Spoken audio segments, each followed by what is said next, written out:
So firstly, sorry for the low video quality. I got a GoPro 9 and everything, but it's just running it through OBS on Windows. It just does not look very good, so yeah. But I'll be in a small window sometimes, so you won't notice the terrible quality then. But anyways, so I'm just going to talk about different things throughout the ZPF soundtrack that stuck with me, like fun sounds I figured out, like mistakes I made that turned out to be cooler than anything I could have done intentionally, the crazy power of the FM synthesis chip in the Sega Genesis and Mega Drive, mistakes, screw-ups, like weird little mementos like that I have from the process of writing the soundtrack. Okay, so the first one I'm looking at is a song called Smooth Serration, which is this thing.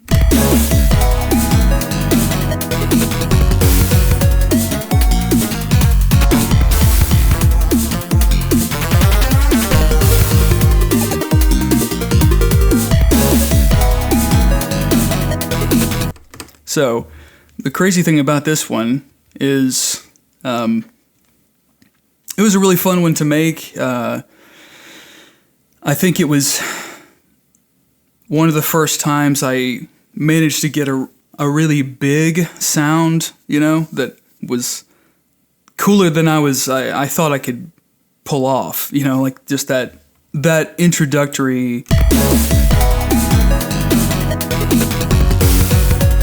is very big and, wide and interesting sounding, and I was really happy with that. I didn't write it in a very efficient way. That's stuff that I learned as I was going, much later. At the time, I was so new to this, to writing stuff for actual game files, where you have to be cognizant of the amount of size that the songs will take up and stuff. I did things in kind of a very luxurious and inefficient, uneconomical way, where the more little written commands, every little thing you write in here, all these commands that mean what note is triggered, what the volume of the note is, effects where like you make the note wobble or fade out or fade in or slide from one note to another. All those things that are written in take up a little bit more bits and bytes of data. So ideally, you write things in a way that takes up the least amount of space and you have the least amount of written crap throughout this file. Also, I did everything with drums samples.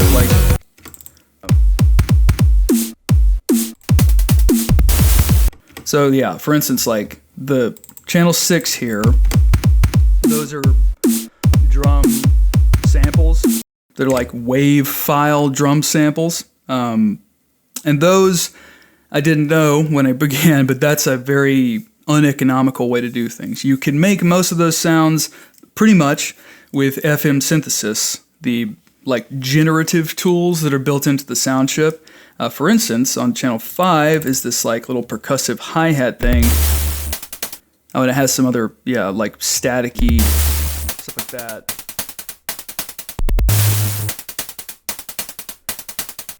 And, that could be a sample. That could be a hi-hat sample, but that's actually being synthesized with math by the sound chip itself. So that, and this stuff takes up way less space than these samples do. And they tend to sound brighter and cleaner and crisper, and you have a lot more control over them. But I was just so used to working with drum samples and stuff in a traditional music production background and making beats and stuff, like you typically just I'll pull up a sample of a kick drum, a snare drum, sounds really big and huge, but this kind of has a backfiring effect of like, not only does it take up a ton of space, but because of the quality crushing that happens, by the time it ends up on the actual cartridge, it reduces how good they sound anyways. Like they end up sounding very dull and kind of crushed down. The sample rate and the bit depth is reduced quite a bit.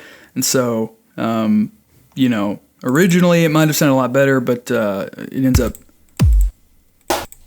being pretty thin sounding. So you kind of get the worst of both worlds. But that's how I wrote the songs.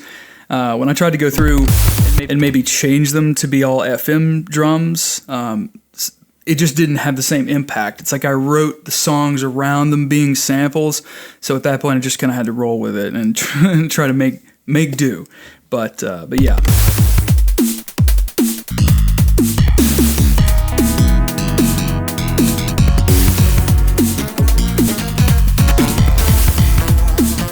So anyways, the reason I brought this song up is because this originally had a really distorted, weird sort of chorus to it that is totally not on the soundtrack. I just ended up ditching it. I remember struggling when trying to finalize the songs for the game. I remember like fighting for hours and hours trying to make this part work, you know, and fit somehow. But anyways, so like leading up to it.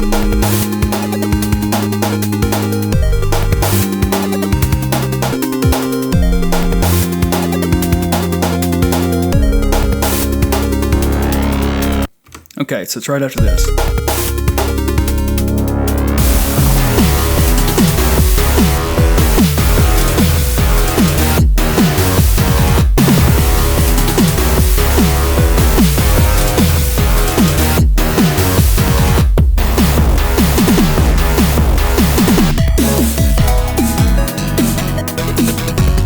But then it just slams right back into that part, you know.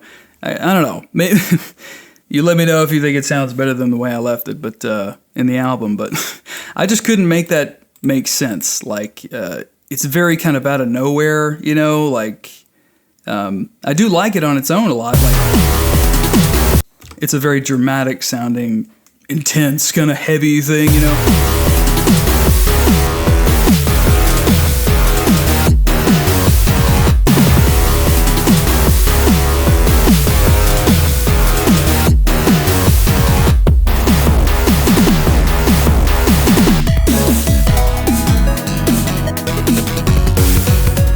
But going back into that part was just so abrupt and weird. I couldn't make it make sense. So in the end, I just had to lose it.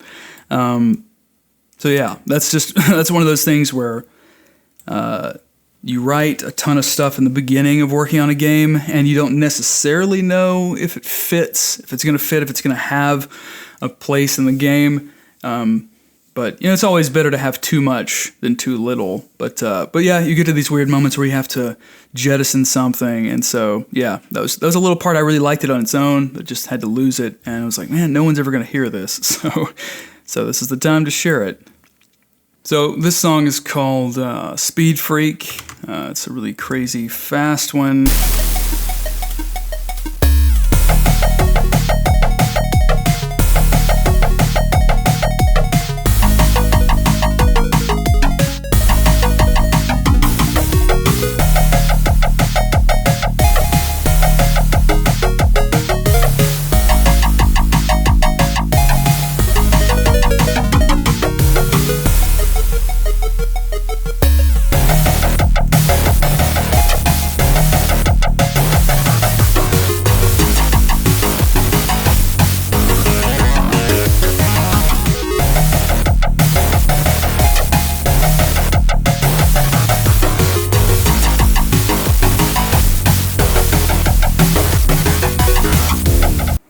So yeah, a lot going on in this one.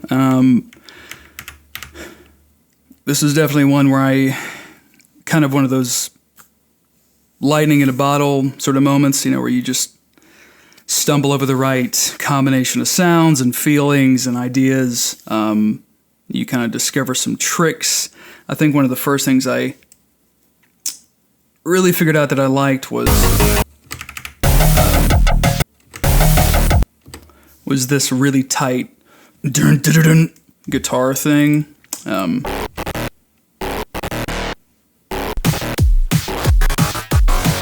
Which sounds a lot weaker by itself, doesn't it? That's a perfect example of a lot of what sounds amazing about FM and chiptune in general.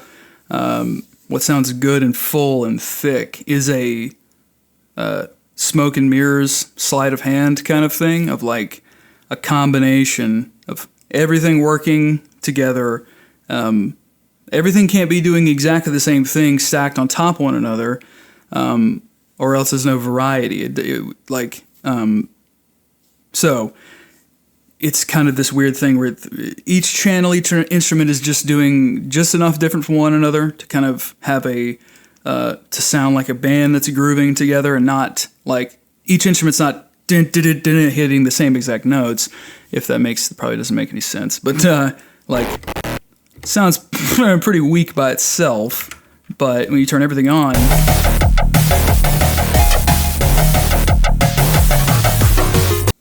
it sounds a lot cooler.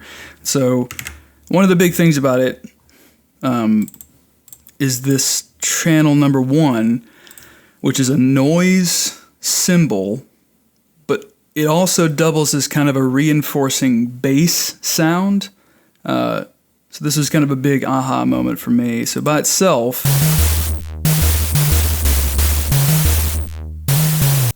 so when you can hear it with the drum, it's kind of to get the rhythm with it.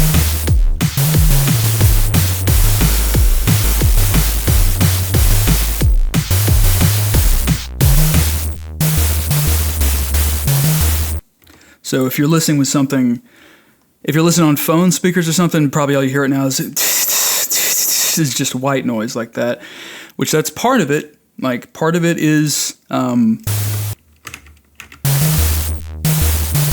the cymbal, the crash cymbal noise sound. So that's adding a kind of layer to the guitar. It gives it the illusion of something that sounds like a distorted guitar. Because if you take that away, it sounds a lot more cheesy, right? And so you add them together. So if you're listening on anything with more frequencies to it than like an iPhone speaker, whatever, you can hear that it's got like a complementary bass line in it as well. So that instrument is like static and bass at the same time.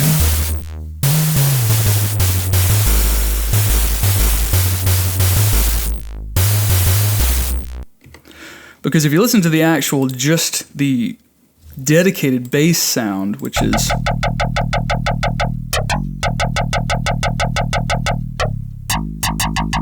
but you put them together,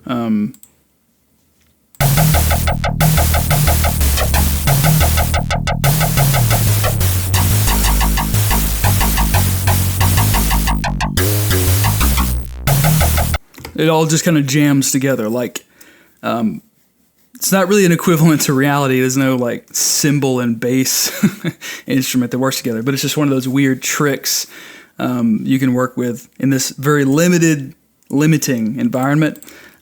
So when you add those things together,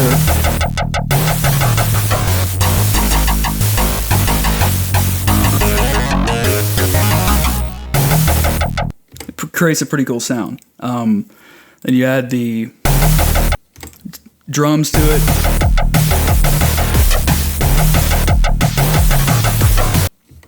Then the little melodic instruments over here.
This song has like arguably way too many sections to it, but it's one of the few where I just let myself go nuts. Like, you know, this part leads into this, then into this. It's like from part A to B to A to F, G, H, you know, so eventually comes back around. It's like one of the longest songs of the album. Yeah, also the tight volume controls on the guitar sound, that like, the fact that it's so stops and starts so tight. You can turn notes on and off in this program, well, like with off, but that often there will still be a little bit of a decay where the note dies out. If you really want something to instantly start and stop and go from like that, kind of juggling the volume between like 90% full, 78, and 0, back and forth, 0, like that, super fast.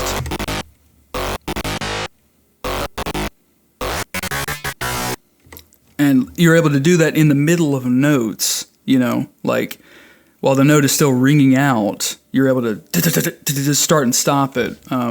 As opposed to just triggering the note over and over and over, you just get a different sound. It gives it a different kind of character. Because every time you start the note over, it may have a sharpness or something at the beginning of it that would sound cheesy if you were like triggering it over and over and over like that. So this just gives it an interesting sound with it like worked really well. I don't know if I went into it intentionally to do that or if I just like, you know, said, damn it, the notes won't cut off quickly enough when I use the off command. How do I make it start and stop quicker? And so I was like, I'll just jam the volume knob up and down. So in the end of the song, it finally comes back around, and I for some reason wanted to do a ludicrous like solo at the end, like a Nintendo sort of sounding solo on top of all the Sega madness. Yeah, so.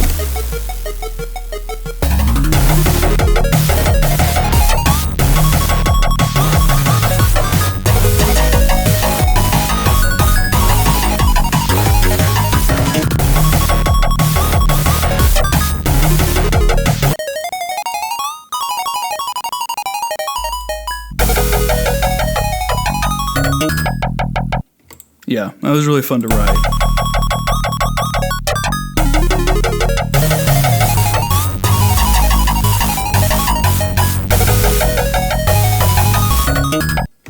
It's crazy that channel 1, that bass cymbal thing, it's crazy how much it adds to the song. Because like if you play it without it, you know,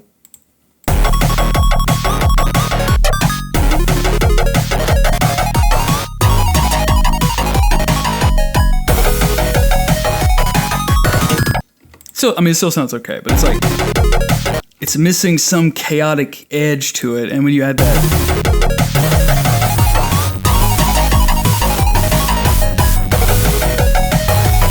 I've even got a second one on channel 5 here, so, just to be completely ridiculous and overkill. Like, because I wanted it on a different note, or I wanted it an octave lower than the one that's jumping around all over the place. Sometimes I've just added one that's just sustained at a lower note. Yeah, just to kind of fill it in, give it a pad at the bottom. But yeah, you can see when you add that in, it adds this extra layer of chaos and gnarliness to it that if you just took channels 5 and 1 out,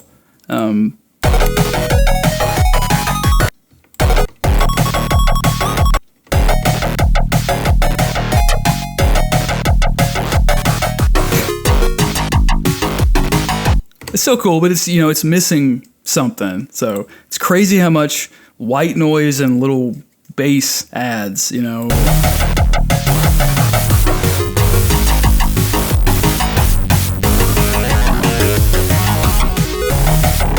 Yeah, so that was a really fun one to do. So this one's called Plexijazz. It's this one.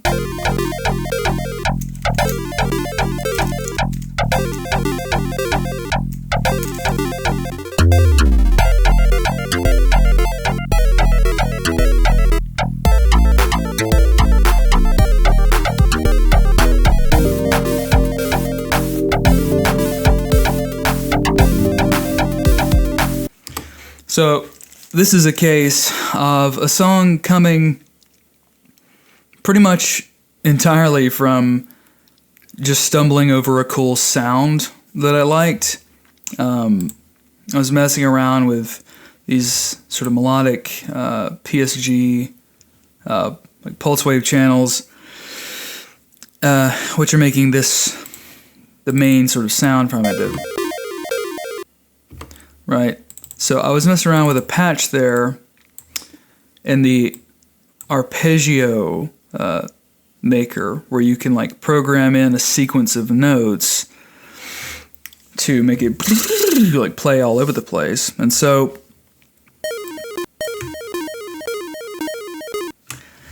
I just kind of stumbled over this like combination of, it's 1, 2, 3, 4, 5.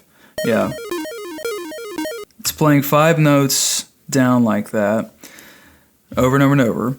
But then I also had the volume up here set so it gives it this like rhythmic feel at the same time.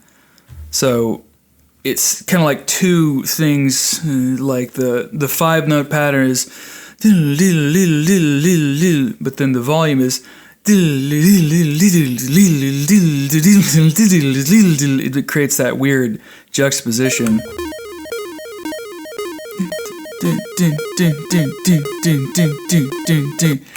And then I pretty much just hit 2 notes at the same time, I think. Like that. And if you play them even slightly out of sync, it sounds like chaos. So if I'm triggering this on the typing keyboard, I'm having to like make sure to hit it exactly together.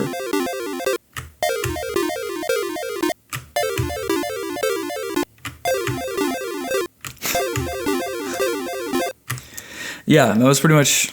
I just loved that sound, and I could immediately start to imagine other elements of the song, and then other places I kind of played with the same idea, just without the arpeggio. So like, so this is okay. 1 note. It's just the volume loop that we did on the other instrument, but then if you like.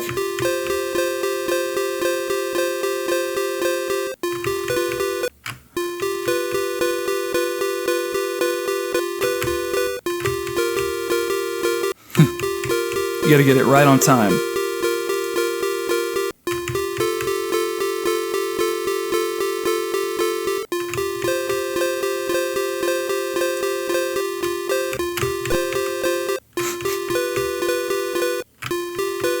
Anyway, you get the idea. You just like, I do that on a lot of songs of this album, just to make, it just was an interesting kind of element to me when you have the pulse wave channels having a looping like volume graph right here, volume envelope, to where the notes loop, and then as you play and stagger notes and trigger them at different times, it creates this weird little like shuffling rhythm that can play underneath all the FM channels over here on the left.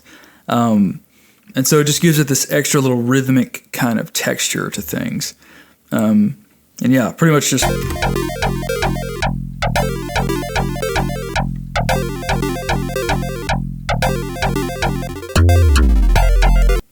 And right there.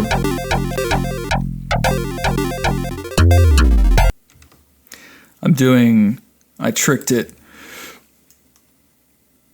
to go the other direction. And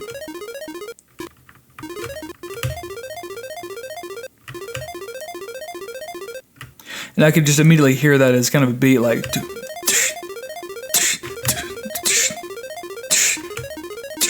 you know.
Yeah, that was really satisfying when I figured that out.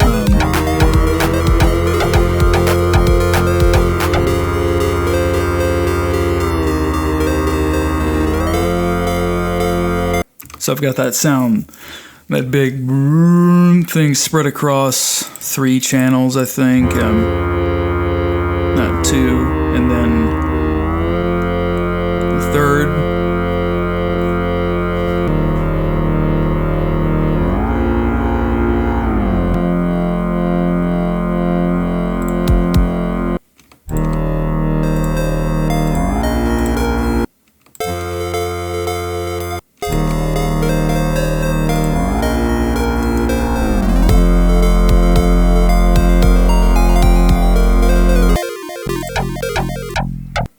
Yeah, that was... Sometimes when you finally get a part dialed in and like you can hear it where it's progressing and the tension and resolution of it, God, it's so satisfying to orchestrate it and get it all dialed in. It's just, that was a really special moment, yeah, that last... like that. So fun. And yeah, it's also a case of like there's arguably too much going on in the pulse wave channels over here, but I'm just kind of ducking them, hiding them beneath everything a little bit, because when I took them away, it kind of lost something. But if you really hone in on this,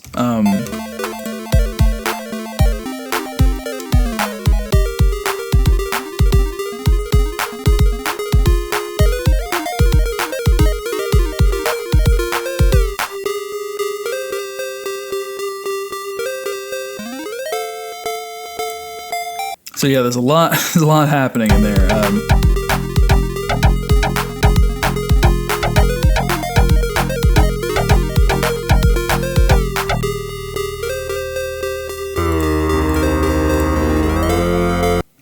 But when you add it all together,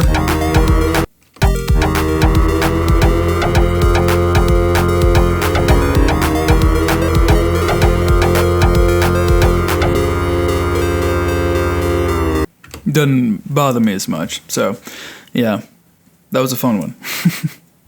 This one is called Abstress. I don't immediately remember off the top of my head if this is in the game anywhere, but it's definitely on the soundtrack and stuff. But yeah, it's a creepy, sort of atmospheric, cinematic song.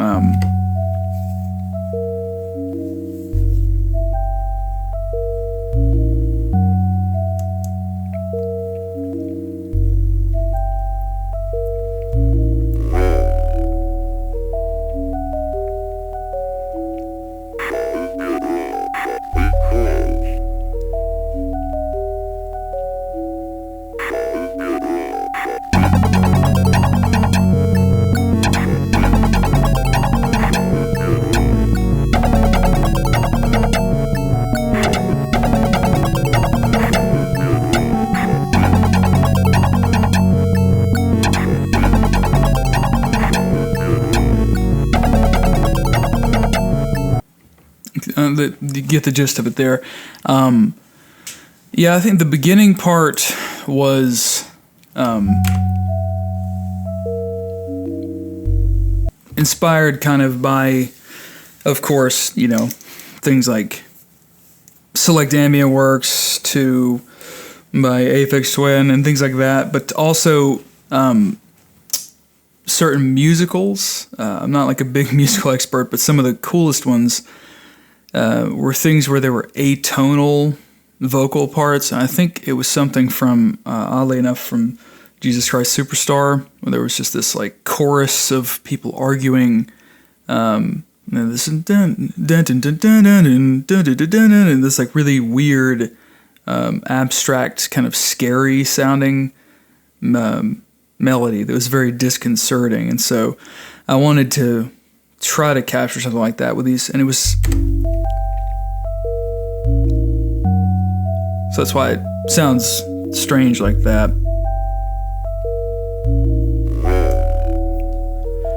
And then, yeah, the weird voices in this is a fun example of... I got clips from a Speak and Spell toy that had been circuit bent to where it sounded really demonic and strange, and I made some recordings of that and spliced them up and pitched them down and messed with them and stuff, and so you get these...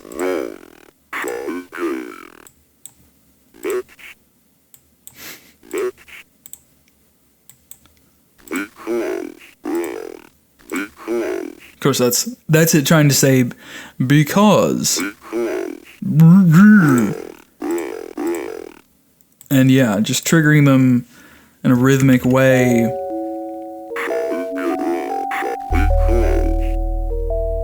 Just gave it this really scary, weird sound to me.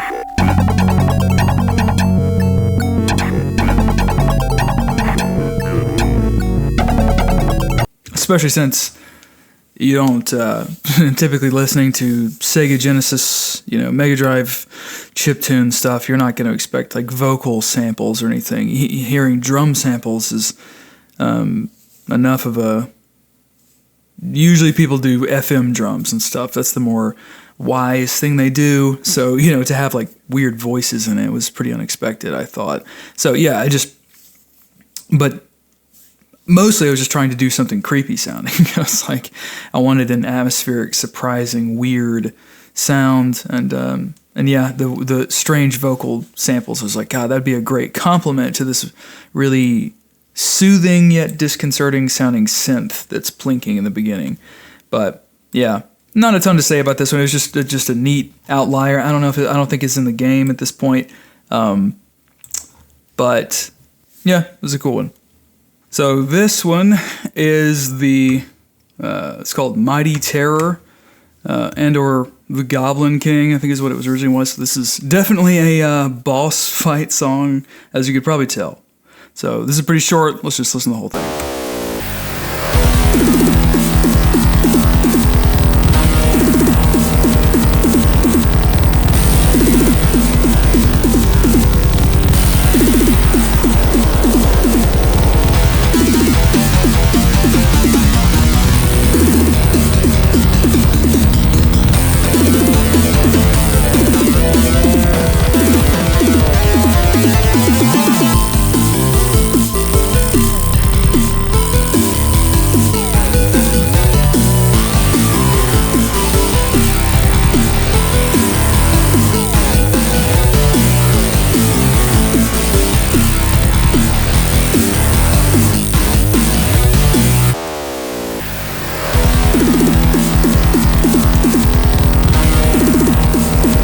Yeah, that is one of my favorites, man. God.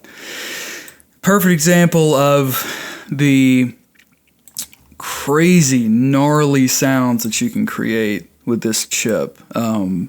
Yeah. This relates to a boss, pretty popular image for the game with the big circular saw blades on the front of it. And so, yeah, I think the cue I got for it was like, have something where it's like these saw blades bursting through the wall of a chapel or something. So it's like bursting in like that. Yeah.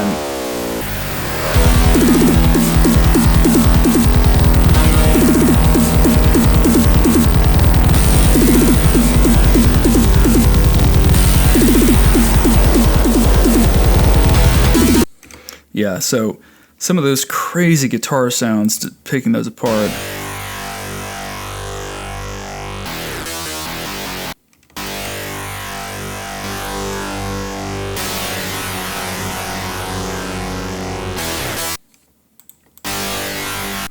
Yeah, so these are pretty massive sounding. Like on Speed Freak, I had that fast guitar that sounded pretty weak by itself, but I think by this point I'd started to uncover some thicker, nastier guitar sounds. So yeah, just even by itself, that's huge sounding. So it's a higher octave, and they're panned left and right to make it nice and you know, cinematic.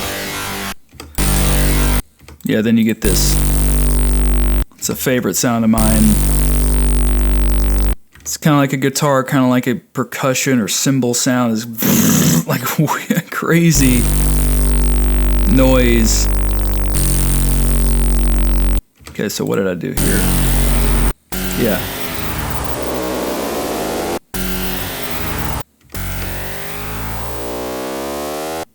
Okay, so slowly bending upwards.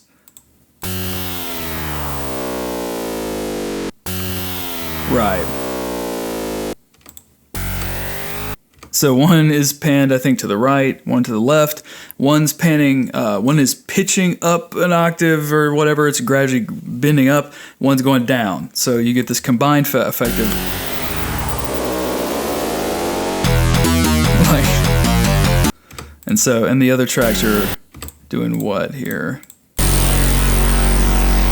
Hitting a like a terrible, yeah. Yeah, G. That's not the right sound, obviously. So whenever you have two, it's kind of a recurring theme with me. That's something later we'll talk about too on a different song called Devil Pulse, where that's a minor second, just like a half step apart. When you put those two notes together, it sounds horrible. But if you do it with two different sounds, like this. Whoops, sorry. Like that. And you spread them to different channels, it helps make it like more of a tension as opposed to pure, just like god-awful that. But so it's giving this push and pull sensation of like, you really want it to resolve to dun, and then you add those two bending tracks on top of it, and then so when it finally resolves, man, it feels great.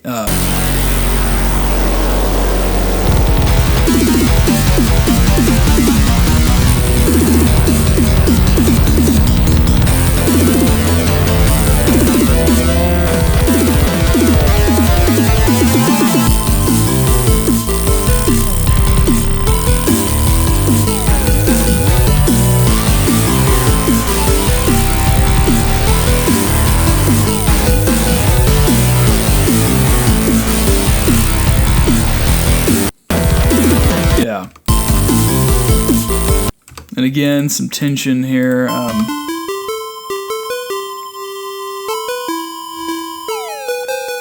Right, yeah, right there, B and C. So same kind of thing going on there with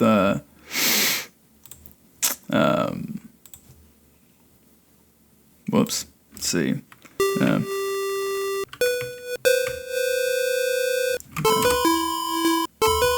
Sounds horrible by itself, but in the context of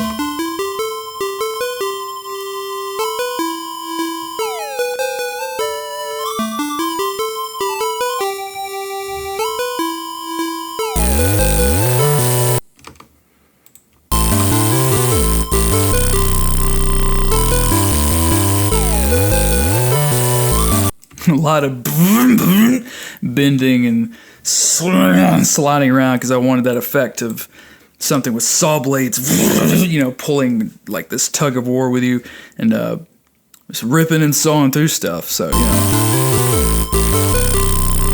that sound,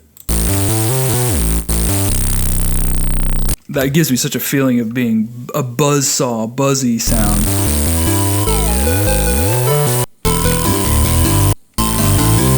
Yeah, then I got a slap bass kind of backing it up.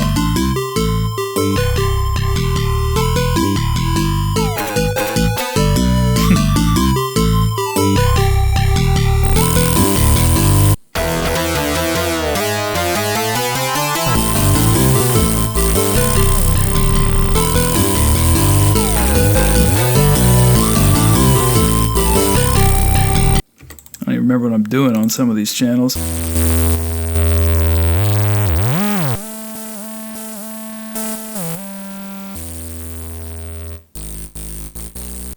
That's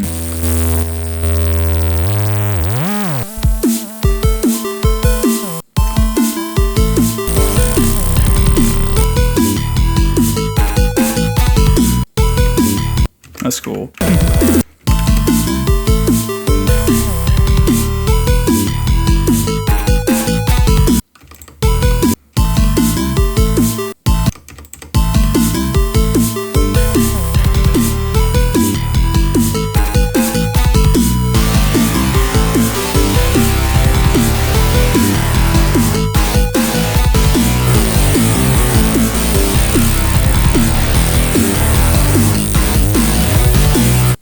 Yeah, so that part of the song just provides some drama, some emotional movement compared to the terror intro. Yeah, just insane drum fills, just craziness.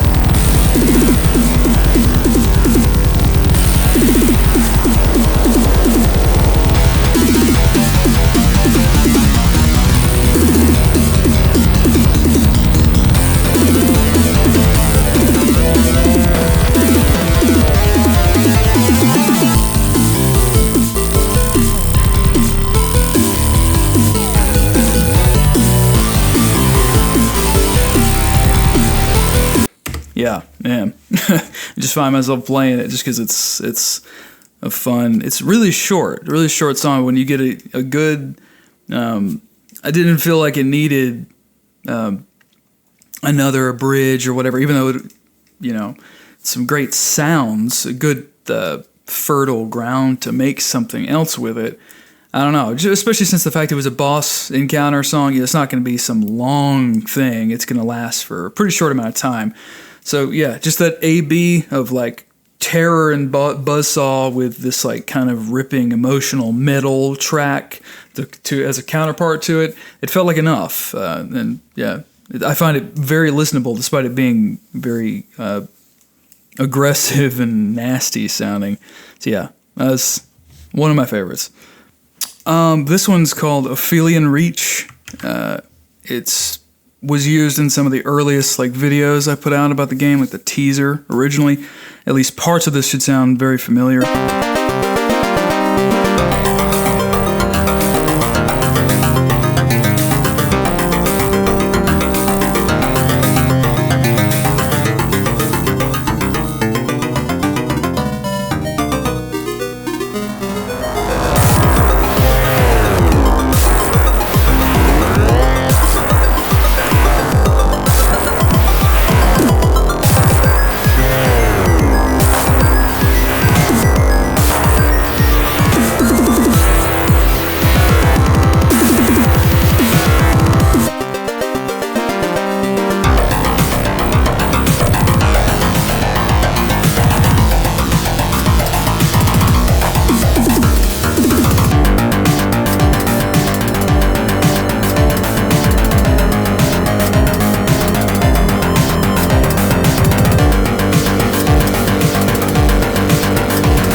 Yeah, so this is one I worked on for a long time. It's kind of a patchwork of a bunch of different things.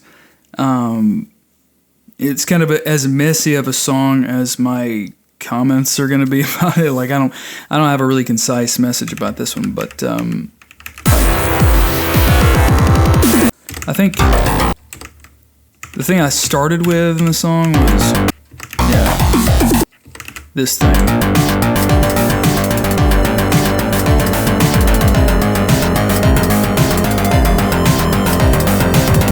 So that idea was anyone who's familiar with classical music and Bach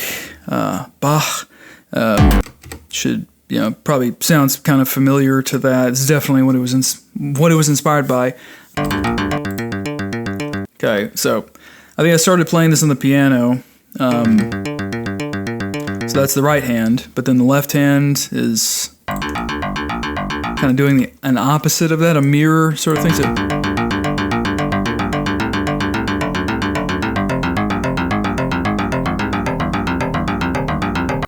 gets, it's not an exact mirror throughout. If the left hand eventually gets to be a little different. Whoops.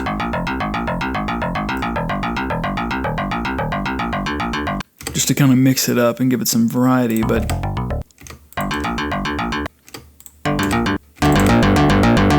so then that's a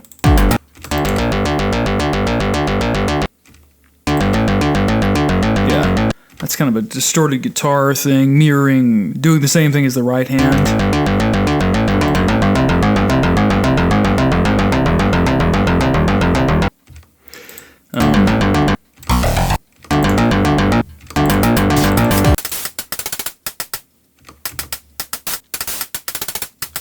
Drums, percussion stuff there. So I wrote that part, kind of this moody classical part, right? But then I think I went back and wrote this thing.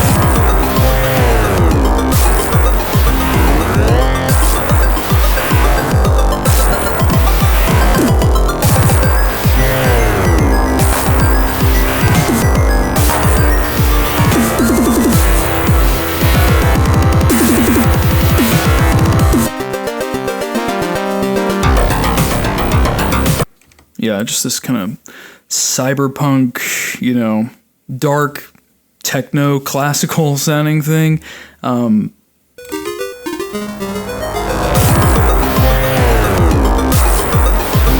Yeah, did some fun stuff here with.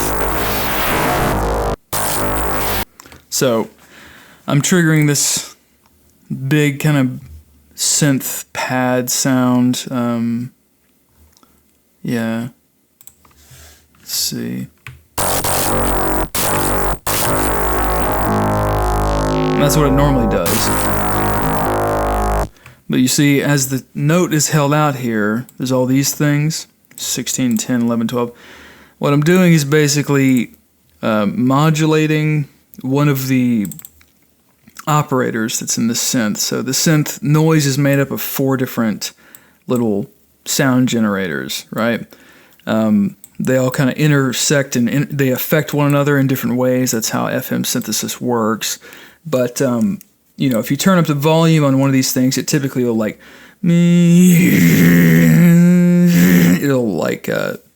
give it some texture and timbre or distortion. It kind of depends.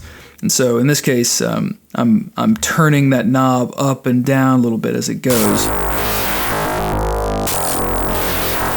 So it gets that sound. And then I think I've got it duplicated or something, or a different note. No, yeah, it's a chord.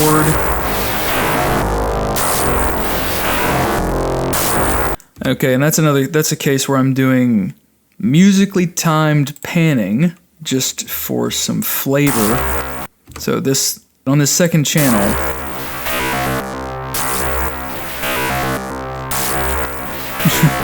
just on a kind of quarter note basis, every note, this 8, 10, 8, 0, 8, 1, that's panning left, center, right, center. By itself, sounds kind of whack, but when you blend it in with everything else, and if there's so many tracks kind of overlaying, it just adds this a bit of movement. And it doesn't sound that weird, but when it's mixed in with everything else.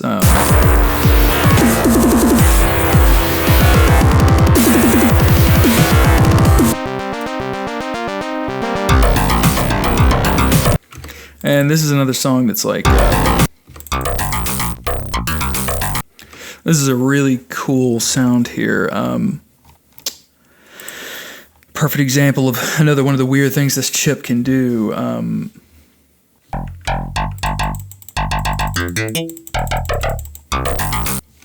Yeah.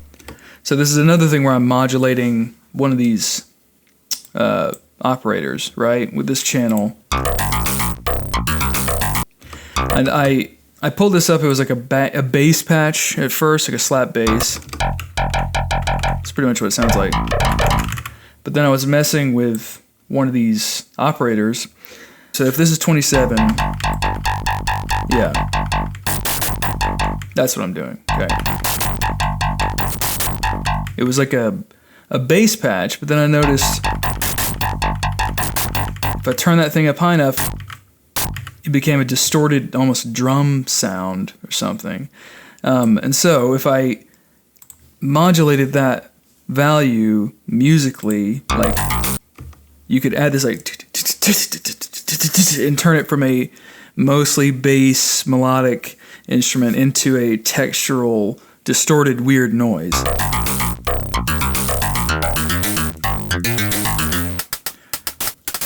And then I just went ADD and changed to hi-hats there. But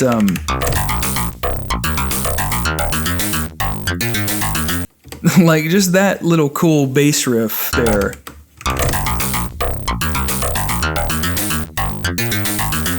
I've come back and listened to that by itself. I'm like, man, that's so cool. That could have gone off in its own little way, but you almost don't really even hear that when it's mixed in with. Because what you're really hearing usually is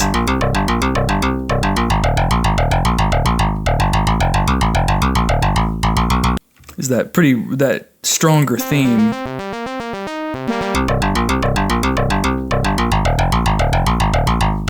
So when you add it back in,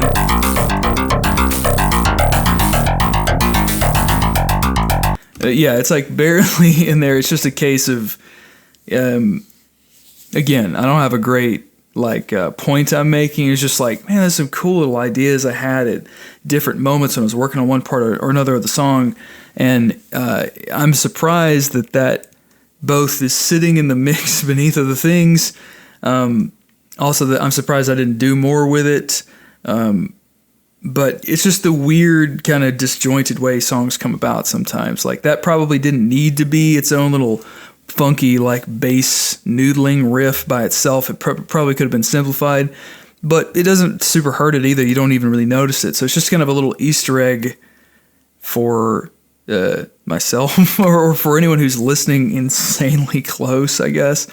They're little nuggets like that, where you're like, oh, it's a cool detail, like that's at least how I justify the ADD way of messy way of writing things that I do. So it's messy, weird, but yeah, I'm happy that I went to all those strange places, even if you can't hear some of them.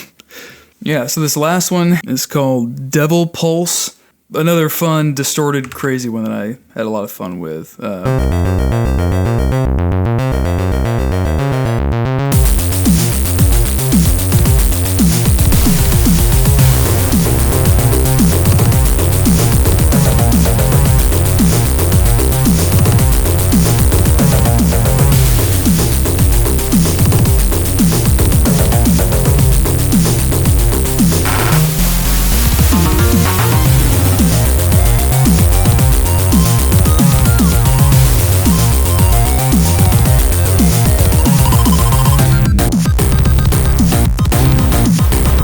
Yeah, so part of the inspiration for this was like me and my brother grew up playing Nintendo games with our cousins, both huge game nerds and stuff our whole lives. And so, of course, like Mega Man 2 is one of our, classic inspiration kind of childhood games that like made us be interested in music making in general, much less game music, and wanting to make games and stuff. And so I just remember hearing him talk one day when we were talking about like great game songs. When I was working on ZPF, he was talking about Heat Man, the theme for Mega Man 2, and how he could listen to that like forever. Just that basic chugging riff, even though there's not a ton to the song. It's pretty simple, but like that riff was so metal and cool, and it was so evocative of the feeling of the heat and the bubbling like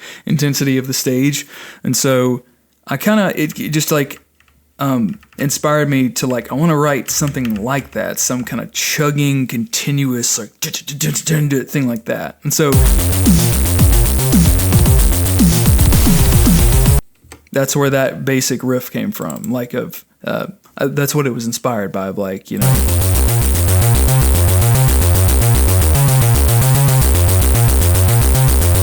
Also, Pantera, anything like, metal riffs chugging along like that.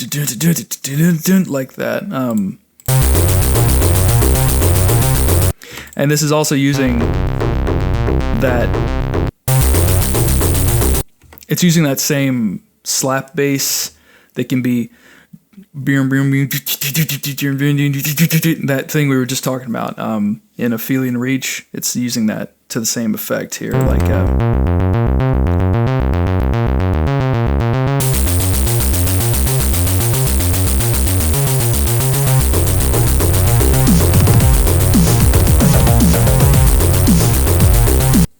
yeah.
Man, such a fun interlude there. So yeah, that's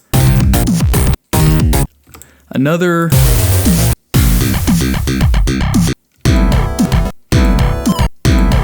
we've talked a lot about the dissonance, of like two notes that are right next to one another. Yet again, I think this is maybe the first place in the process of working on the album where that happened, where and possibly the weirdest version of it, and it's so weird that it worked out so well, where I was playing with this bass sound, a pretty nice, thick slap bass sound like that, and I accidentally, it was like had an actual, musical keyboard with me, and I like blanged those two keys. They're right next to one another. But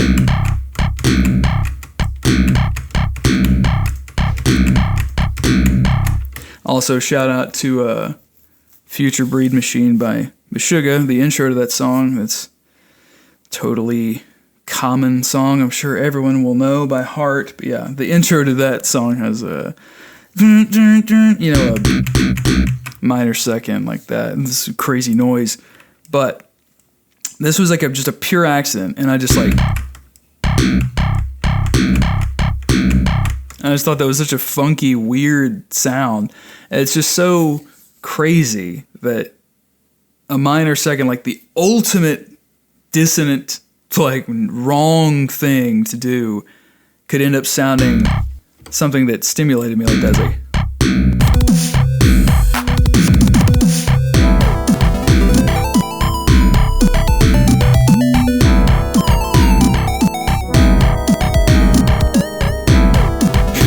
it's ridiculous that it turned out this way.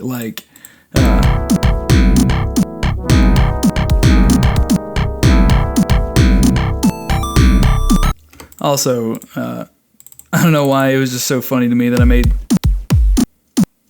the drums so so stupidly short.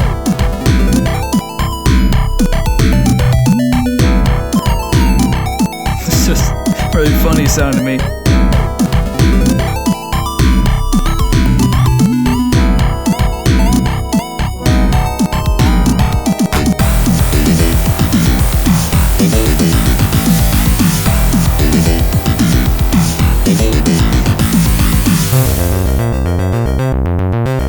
Yeah. Well, that's my big messy batch of comments about some moments that stuck with me throughout writing the soundtrack. Hope you guys liked it. There's going to be all of this, of course, and way more on the soundtrack. The CD version, especially, is going to have like tons of extra things that are not on the vinyl, to make it a good complement for each other. Stuff that is not in the game, stuff that didn't even make it to being a Sega song, stuff that I just wrote on the piano or in other programs just to try to show some extra ideas and stuff that were part of the process. Anyways, hope you guys enjoyed it. Thanks for watching, okay? Bye.